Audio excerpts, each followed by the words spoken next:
Alors, on est au vignoble du Breuil, une exploitation familiale de 7 générations, donc à Coudes, dans le Loir-et-Cher.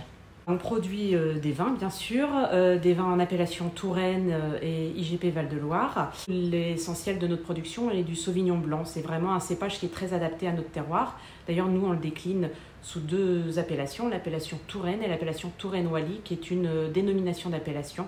On est une petite dizaine de producteurs à faire cette cuvée. On produit 3000 hectos de litres à peu près par an, en fonction des aléas climatiques. Et tout à l'heure, vous parliez d'aléas climatiques.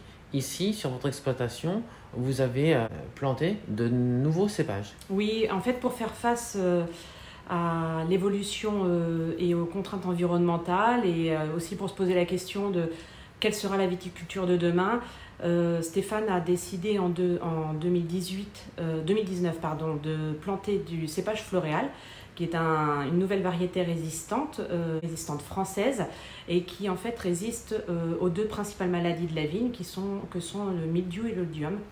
Et cela nous permet effectivement de faire seulement un traitement à l'année quand pour les autres cépages, on va être obligé d'intervenir bien plus souvent, en moyenne tous les 15 jours selon la pluviométrie. Je pense qu'effectivement c'est une vraie révolution dans le milieu de la vigne, puisqu'on a besoin de se projeter et de pouvoir répondre aux attentes de consommateurs. Alors cela ne retire en rien les belles variétés que l'on connaît, qui sont d'origine Vitis vinifera en France, en Europe en règle générale, mais effectivement je pense que c'est une alternative pour cultiver la vigne de demain.